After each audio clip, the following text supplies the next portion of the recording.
he has a tough time getting thoughts out onto paper, but the physical aspect of writing is very difficult for him. It actually physically hurts his arm. He presses hard when he writes.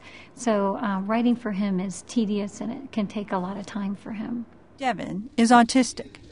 He has a behavioral disorder which afflicts 1 in every 150 children in the U.S. Like other children with autism, Devin often has difficulty writing and communicating. My arm gets really fatigued after a while of writing, so I don't really like writing. I prefer. Now, there is a revolutionary ergonomic keyless keyboard originally designed to help those with carpal tunnel and other repetitive stress injuries. Researcher Peter McAlinden is finding that it also helps autistic children communicate more effectively. There are only 2 things that you have to move to type. There's order to it because you have the colors and the characters in alphabetical order. So those are the kinds of things that children with autism adapt to rather quickly, and if they can adapt to it rather quickly and get an effect of typing from it, that's what draws them to it even more. The orbiTouch eliminates the need for repetitive finger motions used on standard keyboards. Such movements are difficult for autistic children. Other keyboards are harder to work on because I can hardly type anything. It takes me like 5 minutes to type one word. Yeah.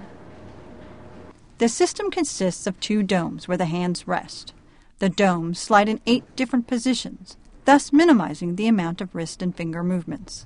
In a technique known as chording, the user selects combinations of positions to enter letters, numbers, and commands. Each dome moves only 4 centimeters from the center position, the same distance a user's hands would move on a standard keyboard.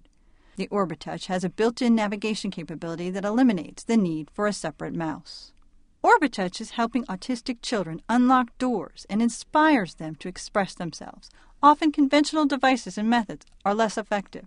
The changes in his attitude using the orbiTouch was that it just got him very excited about writing again, whereas he was not wanting to write at all. In fact, the system was developed by Florida researcher Peter McAlinden of Blue Orb with assistance from the National Science Foundation's Small Business Innovation Research Program.